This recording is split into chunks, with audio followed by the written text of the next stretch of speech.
सरनोबतवाडी येथील महालक्ष्मी नगरमध्ये 3 ऑगस्ट रोजी सायंकाळी 4 ते 5 वाजण्याच्या सुमारास घडलेल्या धक्कादायक घटनेत दिराण्यास भावजेच्या डोक्यात हातोडीने वार करून तिचा निर्घृण खून केला।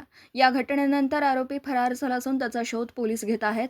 मिळालेल्या माहितीनुसार महालक्ष्मी नगरमध्ये अमर महिपती माने यांच्या घरात भाडेकरू म्हणून राहणारा समेंद्र सहानी याच्याकडे त्याची भावजे रुक्मिणी धर्मेंद्र सहानी वय वर्ष अंदाजे 24 ही मनोरमाळ येथून भेटण्यासाठी आली होती। दोघांमध्ये शाब्दिक वाद झाल्यानंतर समेंद्रने घराच्या दारातच तिच्या डोक्यावर हातोडीने वारंवार वार करून तिला गंभीर जखमी केला।